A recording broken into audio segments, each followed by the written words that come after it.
Hey friends, so we're heading to a shoot for Toronto Life magazine. It's an editorial feature. We're going to be shooting over the next 2 to 3 days, about 5 different locations. And the story is about kind of really cool interior designed condo lobbies. And sort of like unique take that's been developing in the city. Becca and I are going to tag team the shoot. Usually when we shoot interiors, we kind of split it up a little bit between us, where I'll shoot some of the wider images, and then Becca will go in and get the beautiful details of the space and textures of different elements.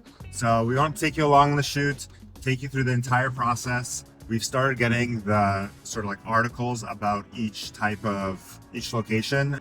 Often these kind of shoots for editorial work are opportunities to get some really cool photos. I'm excited to see these spaces. It's not something we would normally get access to day to day. So let's go have a look and see what we find.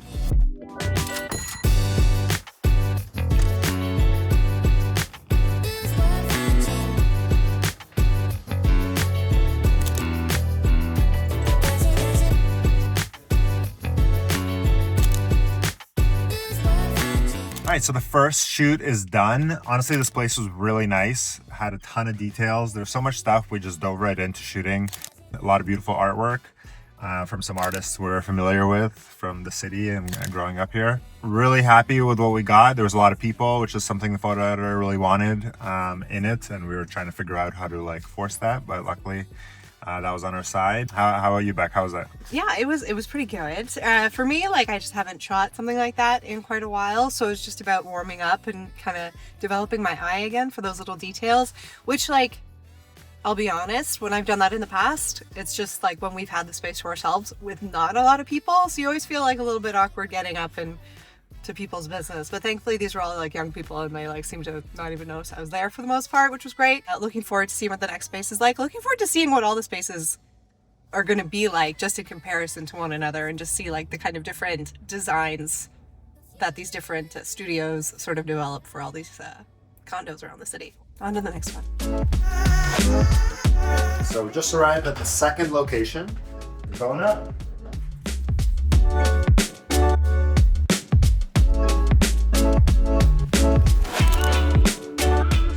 One of the things we're shooting with right now is a tilt shift lens. I'm trying to get all my lines very nice and straight and vertical, and then using the kind of shift function, kind of getting height.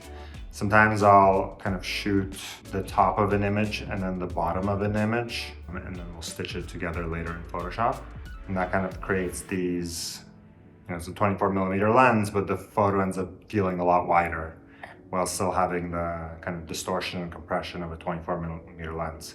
So it kind of makes them, I don't know, to me it feels like almost like a little larger than life. Like you look at it and it's like, well, it's a really light photo, but it's not like, there's not those telltale signs of a typically light photo. I'm also doing a lot of exposure stacking, try to get all the highlights in and then all the shadows in. Typically in the end, we'll probably use only 1 or 2 of the images from that stack. Like we rarely actually do HDR images, but on the off chance that you really need a highlight area, you'll have it. So often when we're on shoots and we're kind of shooting in an environment that we can't like replicate or come back to, or like look at a screen and kind of see that we got the perfect shot, you're really trying to capture as much detail and sort of safety things as possible. Plates, different focuses. So right now I'm doing longer exposures, but at a higher aperture so that more of the scene is in focus. And we're basically walking through like the shot list that the writer laid out for us, but trying to find kind of unique angles, interesting pieces, keeping in mind the ratios that, getting vertical, squares, really wide images. So it could be like a full page spread, or like a double page, or like a small spot image. So you're getting just like some details that when shown really small in the magazine, you'll still be able to see what the object is. So with these, it's really like building a large variety from each shoot. Honestly, here we're probably gonna get like 50 to 100 images that we're gonna give to the photo editor, and they're probably gonna pick like 5 of them. Getting good coverage, getting a lot of backups, and making sure when we leave here in like 10 minutes, we feel really confident that we got all the shots that we need and we didn't leave anything on the table. Day 1 done. Finished a little later than expected, but that's part of the course. The light was just so beautiful. We had to stay and get a few more shots. Gonna go home, download the cards, get some rest. Good morning. 7:30. Sun is rising. We just hit the road.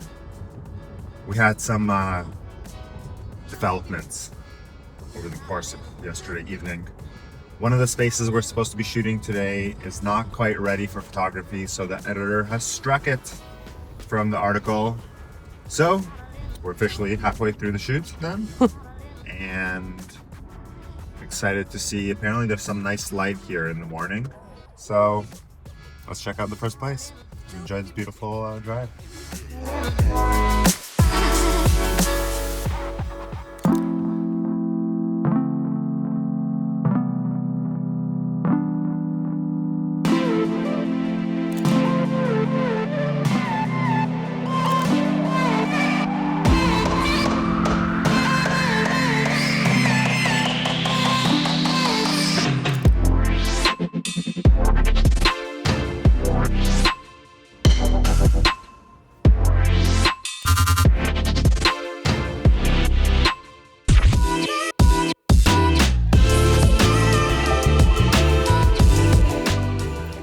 So we finished our final shoot, 4 out of 4. I'd say we did a great job, if we say so, or I say so. I thought you were like rating this one at first. You're like, that was a solid 4 out of 4. And I'm like, First one was a 1, but we stepped it up for the last. No, they were all fantastic. Yeah. Each unique in their own way. This one was a very nice, intimate, beautiful space, a lot of wood, a lot of nice textures, beautiful book collection. Provided nice pops of color. There was also some like historical books about the Junction, some art books, fashion books. And there was a lot of beautiful light again, kind of going off our last point. So hopefully you see that in the final images. Yeah, very different type of light though this time. It was like much more contrasty because we're kind of still in the middle of the day. But that was really fun to play with as well. Yeah, so it's time to go home now.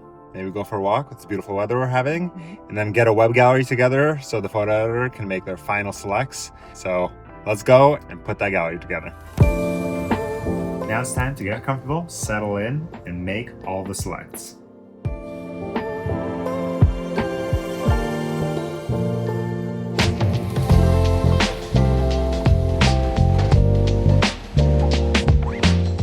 Just sent off the image previews to the photo editor, and I wanted to give you a bit of an idea of how many images we shoot versus how many we send off as previews.